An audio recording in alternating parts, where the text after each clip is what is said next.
আসসালামু আলাইকুম ওয়া রাহমাতুল্লাহি ওয়া বারাকাতুহু। সকলকে অনেক, অনেক শুভেচ্ছা জানিয়ে শুরু করছি আমি শাহাদাত। আজকে আমরা ভিটামিন ডি নিয়ে কথা বলব। ভিটামিন ডি আমাদের জন্য অত্যন্ত গুরুত্বপূর্ণ এবং আ Facebook খুললেই ভিটামিন ডি খাওয়ার জন্যে সূর্যের আলো থেকে দেহে ভিটামিন ডি উৎপাদন করার জন্যে চারপাশে আমরা দেখতে পাই অনেক মানুষ অনেক উৎসাহ দিচ্ছেন। তো আজকে আমি যে ভিডিওর বা যে তথ্যগুলো আপনাদের দেব সেটা সেই পোস্টগুলোর সঙ্গে পুরোপুরি যে একমত হবে তা নয় এবং তাতে আমি সন্দেহ করি বা একটু ভয়ও পাচ্ছি যে আপনাদের মধ্যে কেউ আমাকে আম গালাগাল করতে শুরু করতে পারেন। তবে আমি কিন্তু ভিটামিন ডি এর শত্রু না। এই দেখুন প্রমাণ আছে। আমি ভিটামিন ডি কিন্তু এই সাপ্লিমেন্ট আকারে কিনেছিলাম। মাস ৬ এক আগে কিনেছি। কিন্তু ওই আম কয়েক সপ্তাহ পর একটা ভিটামিন ডি এর ক্যাপসুল খেয়ে নেওয়া, এই অর্থো ডি3 এই ক্যাপসুলটা আমি এনেছিলাম।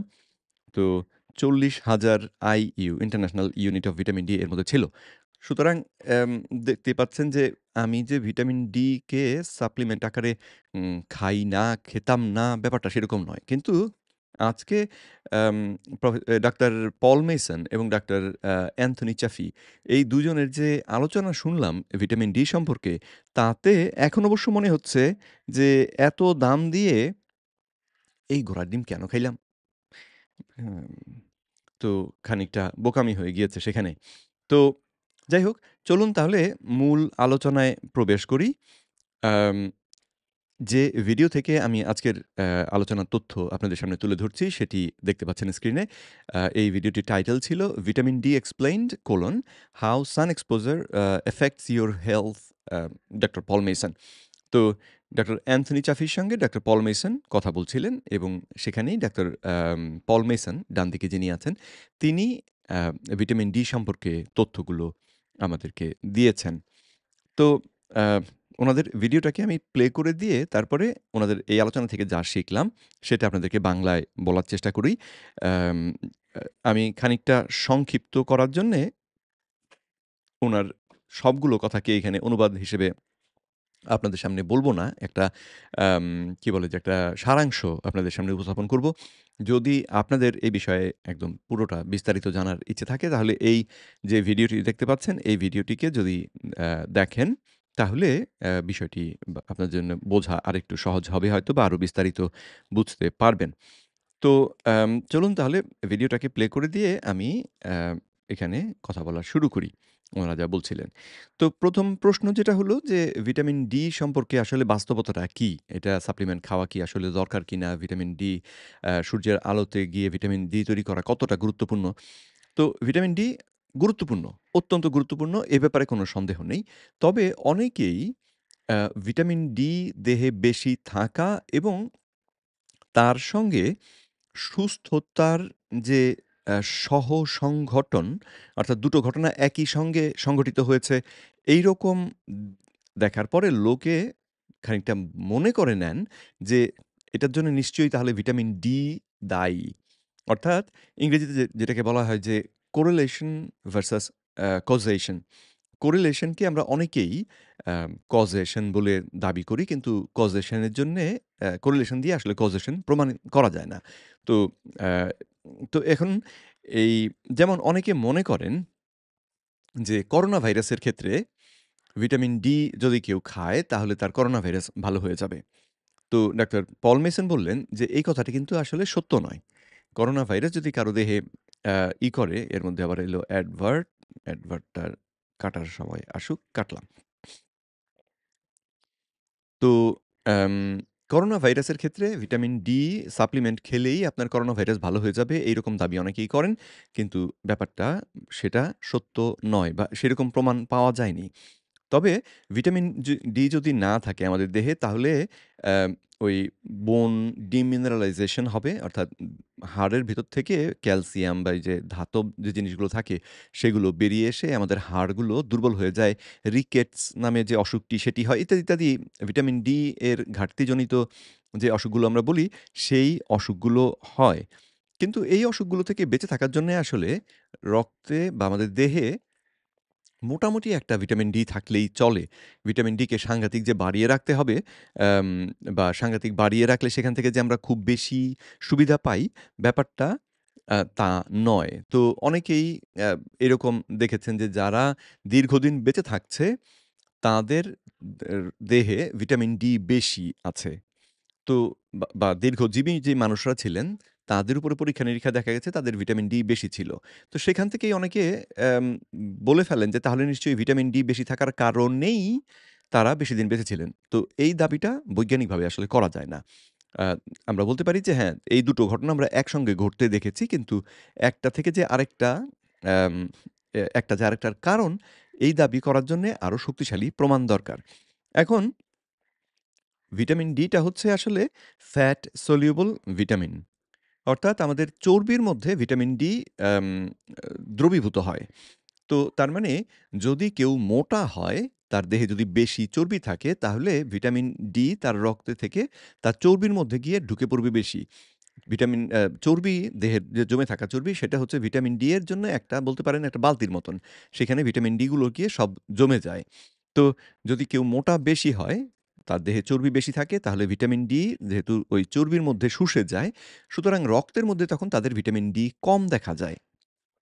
তো এরকম একটি অ্যাম গবেষণা করা হয়েছিল যেখানে সূর্যের আলো এবং সাপ্লিমেন্ট ব্যবহার করে যারা অংশ নিয়েছিলেন সেই অংশগ্রহণকারীদের ভিটামিন ডি এর মাত্রা বাড়ানোর চেষ্টা করা হয়েছিল এবং সেই গবেষণায় আম ফলাফল যেটা দেখা গিয়েছিল সেটা হচ্ছে যে আ যাদের দেহে চর্বি বেশি, যারা একটু মোটা, তাদের রক্তে যে ভিটামিন ডি এর মাত্রা সেটা ছিল তুলনামূলকভাবে কম। যেটা নির্দেশ করে যে তাদের দেহে যেহেতু একই রকমের ভিটামিন ডি এদেরকে খাওয়ানো হয়েছে বা একই রকম সময় সূর্যের আলোতে রাখা হয়েছে।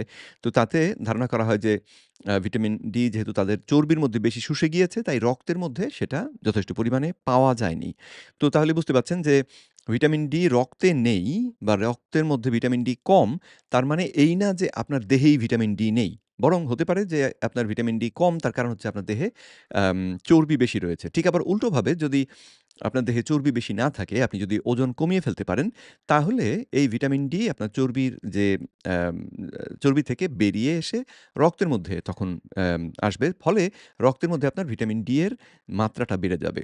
তো এই বিচারে কথাটাকে এইভাবে বলা যেতে পারে যে ভিটামিন ডি আসলে মাফ করবেন, ভিটামিন ডি আসলে সুস্থতার একটা সূচক। অর্থাৎ আপনি যদি সুস্থ হন, আপনার দেহে যদি অতিরিক্ত চর্বি না থাকে, তাহলে আপনার রক্তে ভিটামিন ডি এর মাত্রাটা বেড়ে থাকবে। আর যদি আপনি মেটাবলিক্যালি সুস্থ না হন, ওজন বেশি, চর্বি বেশি যদি হয়, তাহলে আপনার দেহে ভিটামিন ডি এর মাত্রাটা তুলনামূলকভাবে কম থাকবে। তো আম আচ্ছা, হ্যাঁ, এটা একটা তাহলে আমাদের আমরা স্বাস্থ্যবান কিনা সেটার একটা সূচক।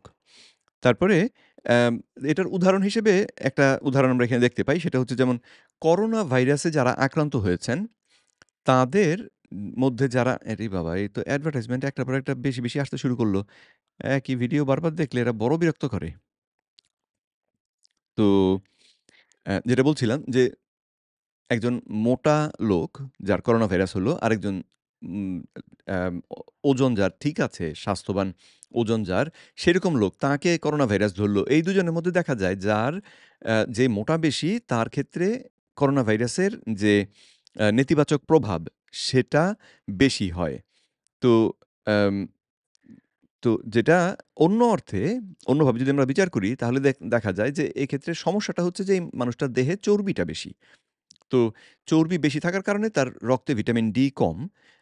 সুতরাং তাকে আমরা তখন যদি মনে করি যে তার ভিটামিন ডি কম সেইজন্যে তার করোনা ভাইরাসের সমস্যা হচ্ছে, না ব্যাপারটা তা নয়।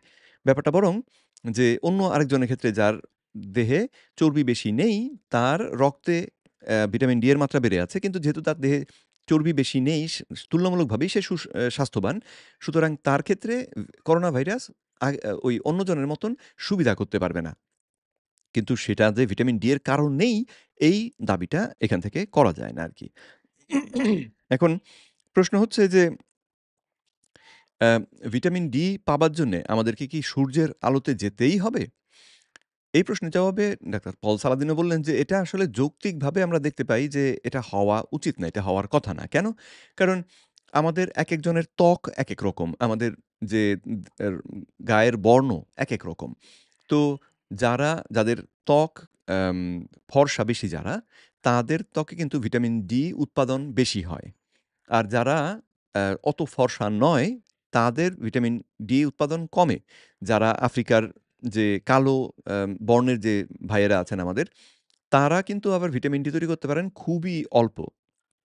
তো তাহলে ভিটামিন ডি আম যদি শুধু সূর্যের আলো থেকে আমরা পাবো, এইরকম ব্যাপার থাকতো বা ঘটনাটা যদি মানে সেটাই যদি ভিটামিন ডি এর একমাত্র উৎস হতো, তাহলে এই যে পৃথিবীর বিভিন্ন দেশের, বিভিন্ন অংশের, বিভিন্ন অঞ্চলের মানুষের দেহের রঙের উপর বা বর্ণের উপর ভিত্তি করে তারা যে বিভিন্ন মাত্রায় ভিটামিন ডি উৎপাদন করতে পারছেন, এই বিষয়টা তাহলে একটা অবিচারের মতন লাগে, তাই না? যে একটা সাদা আম মানুষ ডাক্তার পল মেসন, উনি সূর্যের আলোতে ০.৫ ঘন্টা দাঁড়ালে যতটা ভিটামিন ডি পাবেন, আমি গিয়ে দাঁড়ালে অতটা পাবো না। আর আফ্রিকার কোনো একজন কালো ভাই যদি গিয়ে দাঁড়ান তিনি আরও কম পাবেন।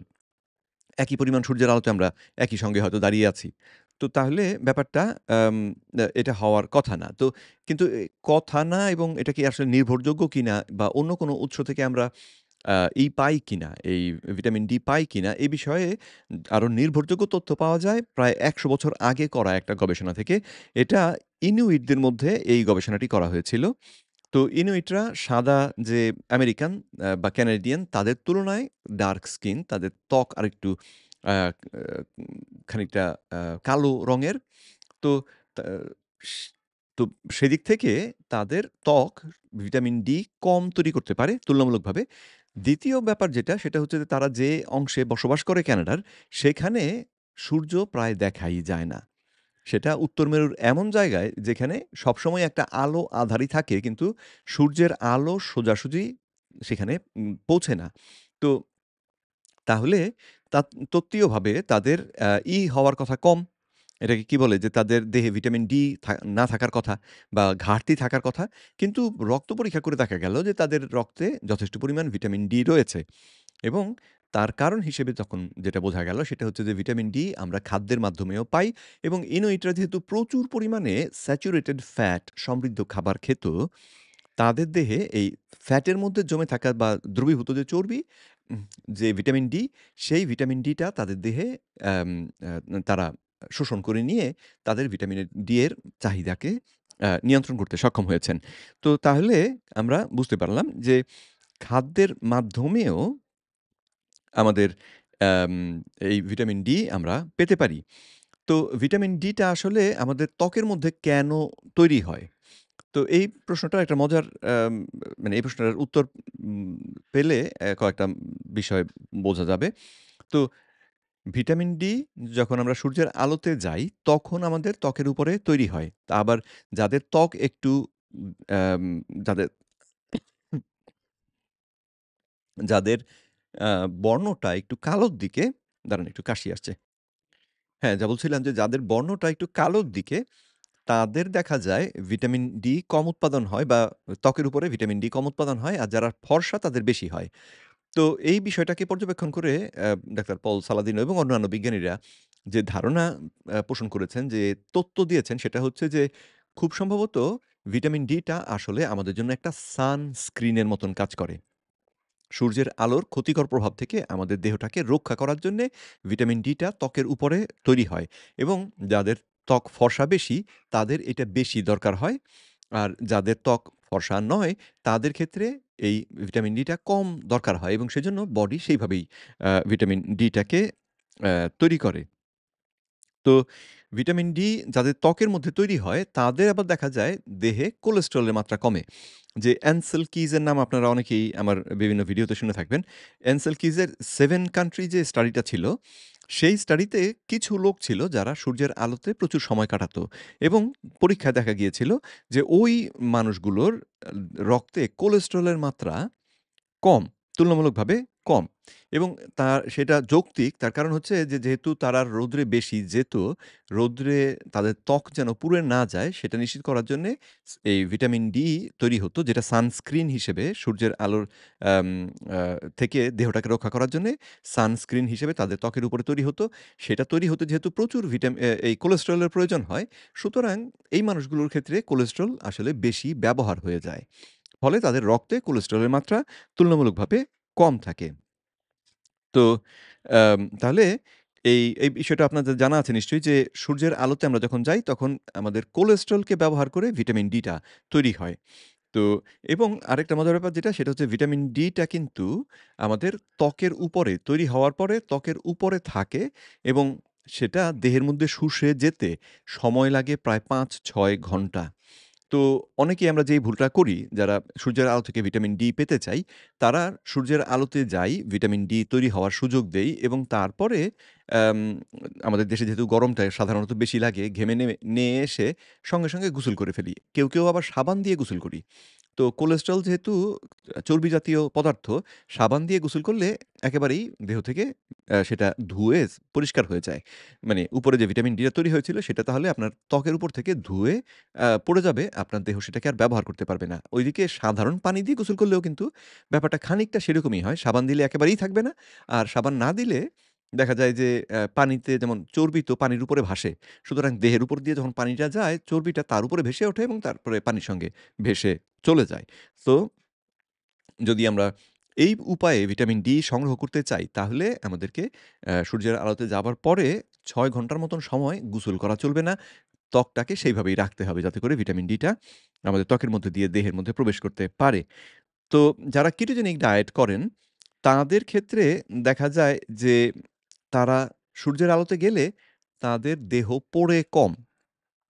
এটা অনেক কেটোজেনিক ডায়েট যারা করেন তারাই দাবি করেন। যারা ওই স্যাচুরেটেড ফ্যাট বেশি খান তারা এটা দাবি করেন এবং যৌক্তিকভাবে বিবেচনা করলে এটারও তাহলে যৌক্তিক কারণ খুঁজে পাওয়া যায় যে যেহেতু এদের দেহে কোলেস্টেরলের মাত্রা বেশি থাকে। যারা আমরা এই কার্নিভোর ডায়েট করি বা কিটোজেনিক ডায়েট করি, স্যাচুরেটেড ফ্যাট বেশি খাই, ডিমের কুসুম বেশি করে খাই।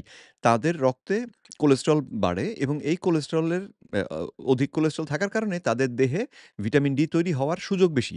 সুতরাং তারা সূর্যের আলোতে গেলেই তাদের ভিটামিন ডি তৈরি হয় এবং তাদের ত্বক সূর্যের আলো থেকে নিরাপদ থাকে। তো সেটা গেল একটা ব্যাপার কিন্তু এতক্ষণের এই আচ্ছা সঙ্গে আরেকটা জিনিস অ্যাম যেটা খুব গুরুত্বপূর্ণ সেটা হচ্ছে যে উদ্ভিজ্জ খাবারকে আমরা অনেকেই খুব স্বাস্থ্যকর বলি। কিন্তু উদ্ভিজ্জ খাবারের এই এই দৃষ্টিকোণ থেকে এই যে ভিটামিন ডি এর দৃষ্টিকোণ থেকে বা সূর্যের আলোতে গিয়ে আমাদের ত্বককে যে নিয়ন্ত্রণ করা বা নিরাপদ রাখা সেই বিচার থেকে আ এই উদ্ভিজ্জ খাবারগুলো আসলে খুব উপকারী নয়। তার কারণ হচ্ছে এর মধ্যে থাকে ফাইটোস্টেরল। ওটাকে প্লান্ট স্টেরল ও বলা হয়। কোলেস্টেরল হচ্ছে প্রাণীর দেহে তৈরি হওয়া স্টেরল আম বলতে পারেন। আর ফাইটোস্টেরল হচ্ছে উদ্ভিদের দেহে তৈরি হওয়া স্টেরল। তো এই কোলেস্টেরল এবং ফাইটোস্টেরল এরা দেখতে প্রায় একই রকম এবং উদ্ভিজ্জ খাবারে ফাইটোস্টেরল থাকে, কোলেস্টেরল থাকে না। ফলে আপনি যে উদ্ভিজ্জ তেল খান বা উদ্ভিজ্জ যেকোনো খাবারই খান, আপনার রক্তে ফাইটোস্টেরলের মাত্রা বেড়ে যাবে। ফাইটোস্টেরল বেড়ে গেলে তার অর্থ হচ্ছে যে তুলনামূলকভাবে আপনার কোলেস্টেরলের মাত্রা কম থাকবে। আর যেহেতু ফাইটোস্টেরল আপনাকে সূর্যের আলোর অ্যাম বিপরীতে এই যে ভিটামিন ডি তৈরি করে যে প্রোটেকশন দেওয়া, নিরাপত্তা দেওয়া, সেটা যেহেতু করতে পারে না, সুতরাং যদি কেউ সূর্যের আলোতে এই প্রোটেকশন চান এবং ভিটামিন ডি যথেষ্ট পরিমাণে তৈরি হোক সেটাও নিশ্চিত করতে চান, তাহলে এই ফাইটোস্টেরল থেকে দূরে থাকাটা আপনার জন্যে ভালো। আপনার দরকার হচ্ছে কোলেস্টেরল। তো গেল সেই তথ্য। অ্যাম তারপরে তো ব্যাপার হচ্ছে যে সূর্যের আলোই তাহলে আমাদের অ্যাম এই ভিটামিন ডি এর একমাত্র উৎস নয়। বরং আমরা যদি স হেলদি মানুষের জন্য যে উপকারী যে খাদ্য অভ্যাস, পুষ্টিকর যে খাদ্য সেগুলোকে খাই, তাহলে আমাদের দেহে এই ভিটামিনের চাহিদা খাদ্য থেকেই পূরণ হবে। তো আর যারা ওই সূর্যের আলোতে গিয়ে যেইটুকু এই ভিটামিন ডি আমরা পাই, সেটা আসলে মাত্রা এত কম যে আ সেটা নিয়ে যে দুর্ভাবনা করা যে আমি সূর্যের আলোতে না গেলে আমার ভিটামিন ডি ঘাটতি হয়ে আমার সর্বনাশ হয়ে যাবে। সেইরকম দুর্ভাবনা না করাটাই ভালো। এই দেখো আবার অ্যাডভার্টাইজমেন্ট এলো রে! এই বেটা বাঁকা হয়ে আছে স্প্রিং এর মতন। তো গেল সেটা। আচ্ছা ওনাদের ভিডিওটাকে পজ করেই দিই। কারণ আপনাদের তো কথা শুনতে দিচ্ছি না। তাহলে শুধু ভিডিওটা চালিয়ে রেখে লাভ কি? তো আম তো গুরুত্বপূর্ণ কথা যেটা আমাদের মনে রাখা দরকার সেটা হচ্ছে যে, খাদ্যের মাধ্যমেও আমরা ভিটামিন ডি পেতে পারি। সূর্যের আলোই একমাত্র ভিটামিন ডি এর উৎস তা নয়। আর সঙ্গে আমাদের দেহে ওই ভিটামিন ডি এর যে চাহিদা পূরণ করার জন্যে যেই সামান্য পরিমাণে ভিটামিন ডি প্রয়োজন হয়, তার জন্যে আসলে খুব বেশি দুর্ভাবনার কিছু নেই। এমনকি এটার জন্য সাপ্লিমেন্ট খেয়ে ভিটামিনের ডি এর মাত্রা বাড়ানোটারও দরকার নেই। কারণ একটু আগে যেটা বললাম যে ভিটামিনের ডি মাত্রা বাড়ালেই সেটা যে উপকারী তা নয়। বরং আপনি স্বাস্থ্যবান হলে তখন আপনার রক্তে ভিটামিন ডি বেড়ে যায় এবং তখন স্বাস্থ্যবান যেহেতু আপনি সুতরাং আপনার অসুখ-বিসুখ বা যেকোনো ঝামেলা কম হবে। আশা করি বুঝতে পারছেন বিষয়টা। ঠিক এই একই রকম যুক্তি খাটে আসলে কিটোন বা কিটোজেনিক ডায়েট নিয়ে। কিটোজেনিক মানে বাংলাদেশে এখনো এভেইলেবল না কিন্তু বিদেশে কিছু লবণ কিনতে পাওয়া যায়, যেই লবণটা খেলে অ্যাম আপনার হবে, দেহের মধ্যে অটোমেটিক কিটোন তৈরি হবে। ওই লবণটা থেকেই কিটোন তৈরি হয়। ঠিক আছে? তো অনেকে কিটোজেনিক ডায়েট করে যে কিটোন তৈরি হয়, আমাদের কিটোন আমাদের দেহে বিভিন্ন রকমের উপকারী ভূমিকা রাখে। সেই কথা বিবেচনা করে তখন বললেন যে, "কিটোজেনিক ডায়েট করা তো খুব কঠিন। কার্বোহাইড্রেট খাওয়া বাদ দিয়ে দিতে হয়। এত মজার, মজার খাবার খাওয়া যায় না। তো তার থেকে বরং আমরা যদি ওই কার্বোহাইড্রেটও খেলাম, তার সঙ্গে ওই কিটোন সল্ট খেলাম, তাহলে রক্তের মধ্যে কিটোনের মাত্রা বেড়ে গেল। তো সেইরকম গবেষণাও করা হয়েছে এবং দেখা গিয়েছে যে না, সেটা আসলে খুব বেশি উপকারী তখন আবার হয় না। তো এই ক্ষেত্রে মানে উপকারী ভূমিকাটা হচ্ছে যে শর্করা খাওয়া নিয়ন্ত্রণ করার মাধ্যমে আমরা যখন দেহটাকে সুস্থ করে ফেলি, তখন কিটোন উৎপাদন হলে উপকারটা আমাদের বেশি। তো ঠিক ভিটামিন ডি এর ক্ষেত্রেও আ সেই কথা ডাক্তার সালাদ এ পল মেসন বললেন এবং তিনি সেজন্য বললেন যে ভিটামিন ডি সাপ্লিমেন্ট আকারে ব্যবহার করার তিনি কোনো যুক্তি দেখেন না। আহারে! আমার এতগুলি। আরেকটা আছে। খেয়েই ফেলবো। ফেলে দিয়ে লাভ কি? পয়সা দিয়ে কিনছি, ফেরত তো নেবে না। তো এখন তাই বলে ডাক্তার পল মেসন কিন্তু এ কথাও বলছেন না যে সূর্যের আলো আমাদের জন্যে উপকারী নয়। সূর্যের আলো বরং আমাদের জন্যে উপকারী। তবে ব্যাপার হচ্ছে যে কিছু সূর্যের আলো আমাদের জন্যে উপকারী। এ পর্যন্ত সূর্যের আলোর যে বিভিন্ন রকম যে বা রশ্মি এই সূর্যের আলোর মাধ্যমে আমাদের পৃথিবীতে পৌঁছে তার ২ রকমের কথা আমরা জানি। একটাকে বলা হয় UVA আরেকটা বলা হয় UVB। আল্ট্রা ভায়োলেট A রশ্মি, আল্ট্রা ভায়োলেট B রশ্মি। তো এই দুটোর মধ্যে একটা মজার ব্যাপার যেটা সেটা হচ্ছে যে আল্ট্রা ভায়োলেট এ রশ্মিটা লম্বা তরঙ্গদৈর্ঘ্যের কারণে এটা দীর্ঘ পথ মানে আমাদের বায়ুমণ্ডলের যে লম্বা পথ এই পথের মধ্যে দিয়ে ঢুকতে পারে। আর ইউভিবি এটা বায়ুমণ্ডলের মধ্যে বাধাপ্রাপ্ত হয়। তো সেজন্যে যদি সূর্যটা ঠিক আপনার মাথার উপরে থাকে বা মাথার উপরে থেকে একটুখানি এদিক-ওদিক যেমন ধরুন সকাল ১১টা থেকে দুপুর ২টা এইরকম সময়ে যদি আপনি সূর্যের আলোতে যান, তাহলে আপনার দেহে ভিটামিন এই যে UVA এবং UVB দুটোই আপনার দেহ পাবে। আর আপনি যদি বিকেল বেলায় সূর্যের আলোতে থাকেন অথবা সকাল বেলায় সূর্যের আলোতে থাকেন, তাহলে আপনার দেহে UVA টা এসে লাগবে কিন্তু UVB টা এই অবস্থাতে যেহেতু সূর্যের আলোটা একটু তেজরাভাবে আপনার গায়ে পড়ছে, তো এই সময়ে যেহেতু বায়ুমণ্ডলের দীর্ঘ দূরত্ব তার অতিক্রম করতে হয়, UVB টা তখন আর আম আমাদের দেহে এসে পৌঁছায় না। আমাদের দেহের উপরে ওইটা পৌঁছায় না। তো তাতে ভিটামিন ডি তৈরি করার জন্যে অনেকেই বলেন যে তাহলে নিশ্চয়ই আপনাকে ১১টা থেকে ২টোর মধ্যে এই সূর্যের আলোতে থাকতে হবে এবং আমার পুরনো ভিডিওর কথা আমার যদ্দূর মনে আছে আমিও এই কথা বলেছি। কারণ আ ডাক্তার উনার নাম কি? নাদির আলী উনি ব্যাখ্যা করেছিলেন যে ভিটামিন ডি বাড়ানোর জন্যে ২টো থেকে সরি সকাল ১১টা থেকে দুপুর ২টা এই সময়ে যে রোদ একেবারে খাড়া রোদ যেটা, সেই রোদটাই আসলে উপকারী। তো সেই তথ্যের ভিত্তিতে আমি তখন বলেছিলাম যে আমাদের এটাই করা উচিত। ভিটামিন ডি যদি কেউ চায়। এবং সেটা না করলে আসলে ভিটামিন ডি তৈরি হয় না। কারণ ইউভিবি না হলে আমাদের দেহে ভিটামিন ডি তৈরি হয় না। কিন্তু এখন ডাক্তার পল মেসন যেই দৃষ্টিকোণ থেকে এটাকে ব্যাখ্যা করছেন, তিনি বলছেন যে ভিটামিন ডি টা আমাদের দেহে ওই খাড়া সূর্যের আলো পড়লে তৈরি হচ্ছে। তার কারণ খুব সম্ভবত যে ওই খাড়া আলোটা এসে আমার ত্বককে পুড়িয়ে ফেলতে পারে। ইউভিবি এসে ত্বককে পুড়িয়ে ফেলার ক্ষমতা তার রয়েছে। সেজন্যে আমার ত্বক আত্মরক্ষার জন্যে এই ভিটামিন ডি টা তৈরি করে আত্মরক্ষা করে। তো আমরা যদি খাদ্য থেকে ভিটামিন ডি যথেষ্ট মাত্রায় পেয়ে যাই, তাহলে আর এই ঠাটা রোদের মধ্যে গিয়ে দাঁড়ানোর মানে নাই। কিন্তু তাই বলে কি সূর্যের আলোতে যাবোই না? না, সূর্যের আলোতে আমরা যাবো। কারণ ওই UVA যেটা রয়েছে, সেটা আবার দেখা গিয়েছে যে আমাদের স্বাস্থ্যের জন্যে অত্যন্ত উপকারী। তো এক্ষেত্রে তিনি একটা ইসের কথা বললেন যে আম UVA থেকে আমাদের দেহে নাইট্রিক অক্সাইড সিনথেজ নামে একটি আম এনজাইম তৈরি হয়, যেটা দেহের মধ্যে নাইট্রিক অক্সাইডের যে উৎপাদন, নাইট্রিক অক্সাইডের কথা যারা জানেন না, এটা আমাদের দেহের অত্যন্ত গুরুত্বপূর্ণ একটা গ্যাস। গ্যাস কি হবে? Nitric oxide. এটা তো নাইট্রিক অক্সাইড। কি জানি? ঠিক গ্যাসও নয় হয়তো। একটা যৌগ। তো এই যৌগটা আমাদের দেহে যখন সঠিক মাত্রায় উৎপাদন হয়, এই যৌগটা করে কি আমাদের রক্তনালীকে চওড়া হতে সাহায্য করে। তো রক্তনালী চওড়া হলে তখন হাই প্রেশার হবার সম্ভাবনা কমে যায়। তারপরে পরিশ্রম করার সময় আপনার রক্তনালী চওড়া হয়ে গিয়ে যদি বেশি রক্ত যাতায়াত করতে পারে, তাহলে আপনার দেহের কোষগুলোর কাছে বেশি পুষ্টি উপাদান পৌঁছবে। সুতরাং আপনি শক্তিশালী অনুভব করবেন এবং ক্লান্তি কম হবে আপনার। তো এই UVA দেখা গিয়েছে যে এই আম অ্যাম যে নাইট্রিক অক্সাইড সিনথেজ এইটার উৎপাদনে UVA টা সাহায্য করে। তার অর্থ হচ্ছে আমরা যদি সকাল বেলায় সূর্যের আলোতে দাঁড়াই তাহলে UVB এর যে ক্ষতিকর প্রভাব, সেটা হচ্ছে না। কারণ UVB আমাদের ত্বক পুড়িয়ে ফেলতে পারে। কেন? বা সেটা কোত্থেকে জানলাম আমরা? একটু পরে আমি আপনাদের বলছি। এবং আম UVA টা দেহে যেহেতু নাইট্রিক অক্সাইড উৎপাদন করতে পারে, সেজন্যে আমরা সকালে এবং বিকালে যখন পড়ন্ত বেলায় যে সূর্যের আলোতে যদি দাঁড়াই, তাহলে আমাদের দেহে ওই নাইট্রিক অক্সাইড উৎপাদনের মাত্রাটা বাড়বে। এখন নাইট্রিক অক্সাইড যে উৎপাদন বা এই যে UVA যে আমাদের জন্য গুরুত্বপূর্ণ, আ সেই বিষয়টি কিভাবে বোঝা গেল? ডেনমার্কের একটা স্টাডি, একটা গবেষণা থেকে জানা গেল যে ডেনমার্কের যেই মানুষগুলোর দেহে স্কিন ক্যান্সার হয়েছে, বিভিন্ন রকমের স্কিন ক্যান্সার হয়েছে, তাদের উপরে গবেষণা করে দেখা গেল যে তারা সাধারণ মানুষের তুলনায় প্রায় ১০ বছর বেশি বাঁচে। তো তখন বিজ্ঞানীরা খানিকটা হয়ে গেলেন যে একে ক্যান্সার রোগী, তারপরে এরা আবার বেশি বাঁচে।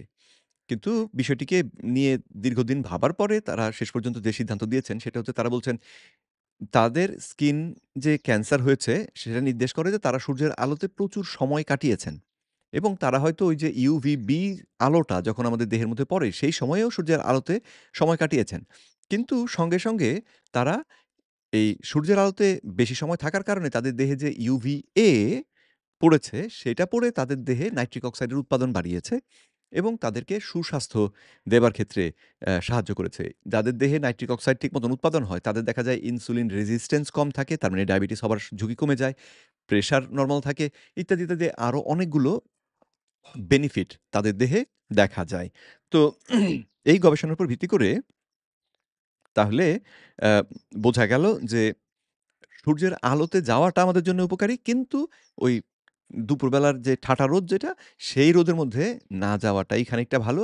কারণ যেইজন্যে আমরা সেখানে যেতাম, সেটা তো ছিল যে আমার দেহে UVB যদি পড়ে তাহলে ভিটামিন ডি তৈরি হবে বেশি।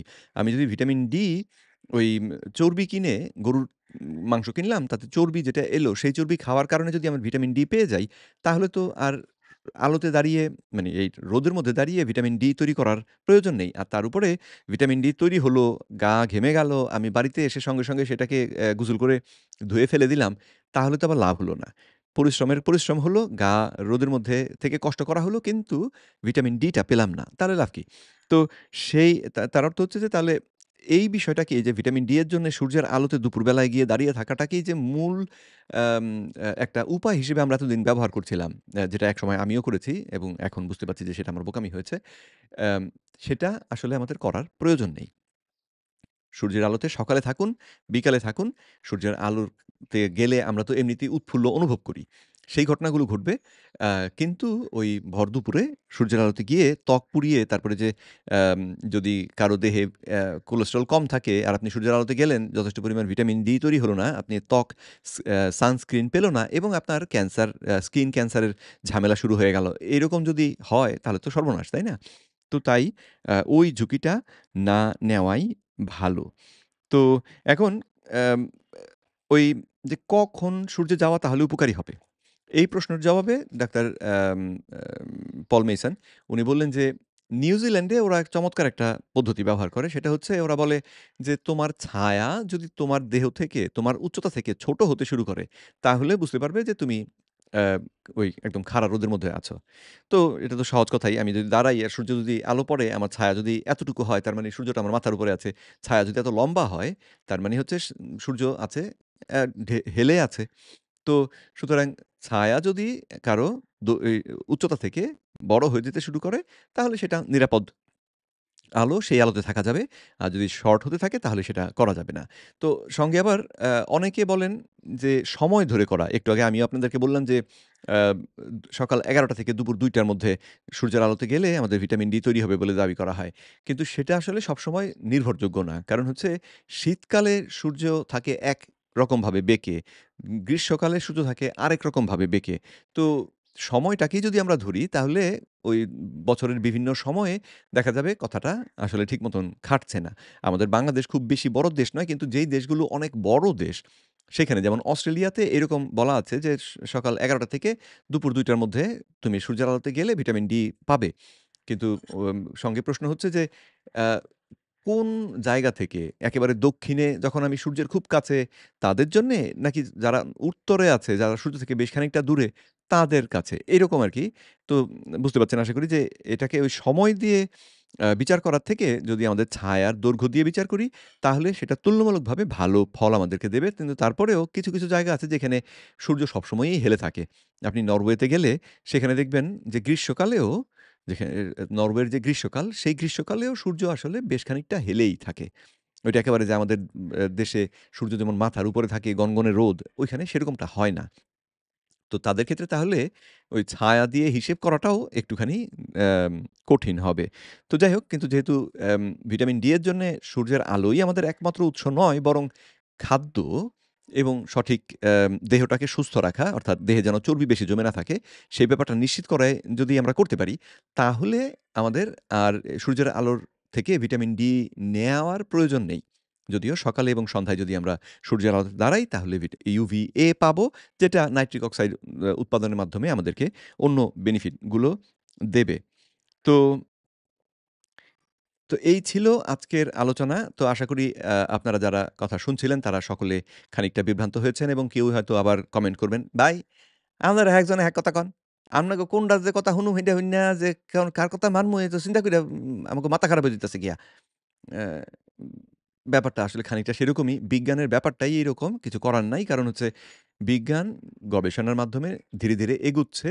আ যখন কোনো একটা আম আ বিষয়কে আমরা অবজার্ভ করি মানে ধরুন না যখন ১ম দেখা গেল যে যারা দীর্ঘদিন বাঁচে তাদের দেহে ভিটামিন ডি বেশি। সেখান থেকে যে কারোরই তো এই কথাটা বলার প্রবণতা হবে যে তার মানে বোধহয় ভিটামিন ডি বেশি থাকার কারণেই আমাদের তারা বেশিদিন বাঁচে। কিন্তু পরবর্তীতে অ্যা গবেষণা করতে, করতে দেখা গেল যে না, ব্যাপারটা ঠিক তা নয়। অ্যা তো তখন আবার যুক্তি নতুন যুক্তি আসলো। নতুন তথ্য উপাত্তের উপর ভিত্তি করে তখন বলা হলো যে না, এটা বোধহয় তাহলে উম স স ঠিক নয়। তো ভিটামিন ডি বেশি থাকলেই আপনার যে আম আপনি দীর্ঘদিন বাঁচবেন বা ভিটামিন ডি টাই আপনার জী জীবনের কারণ, এরকম দাবি তখন আর করা যায় না। তো ঠিক একইভাবে আমিও এককালে বিশ্বাস করতাম যে ভিটামিন ডি টা গ্রহণ করা আমাদের জন্য অত্যন্ত গুরুত্বপূর্ণ। সূর্যের আলোতে ১১টা থেকে ২ টার মধ্যে গিয়ে ভিটামিন ডি নেওয়াটা গুরুত্বপূর্ণ। এমনকি সাপ্লিমেন্টও খাওয়া যেতে পারে। আমি সাপ্লিমেন্ট কিনে খাইছি। আমার ছোট ভাইরেও খাওয়াইছি। তো অ্যাম কিন্তু এখন এই নতুন তথ্যের ভিত্তিতে এখন মনে হচ্ছে যে সাপ্লিমেন্ট না খেলেও দুর্ভাবনার কিছু নেই। তো কেউ যদি তারপরে মনে করেন যে, "না আমি সাপ্লিমেন্ট খাবো, আমার খেতে ভালো লাগে।" ভালো কথা আপনি খান। আম অসুবিধার কিছু নেই। কিন্তু নিশ্চিত করবেন যেন আপনার দেহে অতিরিক্ত চর্বি না থাকে। ওজনটা যেন যে স্বাস্থ্যকর যে ওজন মাত্রা, সেই মাত্রার কাছাকাছি থাকে। তাহলে ওই ভিটামিন ডি যেটা খাবেন, সেটা আপনার দেহে উপকার উম কতটুকু করবে ঠিক জানি না। কিন্তু দেহটা আপনার ওজনটা ঠিক থাকার কারণেই অনেকগুলো অসুখ-বিসুখ থেকে আপনি নিয়ন আম নিরাপদ থাকবেন। বুঝতে পারছেন? তো এই হচ্ছে আজকের আলোচনা। একই কথা বারবার বলার সমস্যাটা বোধহয় আজকেও আমি বেশ কিছুবার দেখিয়েছি। তো এই কথাটা আর বারবার না হয় না বলি। আজকে এখানেই শেষ করি। পরবর্তী ভিডিওতে আপনাদের সঙ্গে আবার দেখা হবে সেই আশা রেখে বিদায় নিচ্ছি। যদি ভিডিওটি ভালো লেগে থাকে তাহলে লাইক এবং শেয়ার করবেন। আর কমেন্ট করে কোনো প্রশ্ন থাকলে জানাতে পারেন। তো পরবর্তী ভিডিওতে দেখা হবে সেই আশা রেখে বিদায় নিচ্ছি। আসসালামু আলাইকুম ওয়া রাহমাতুল্লাহি ওয়া বারাকাতুহু।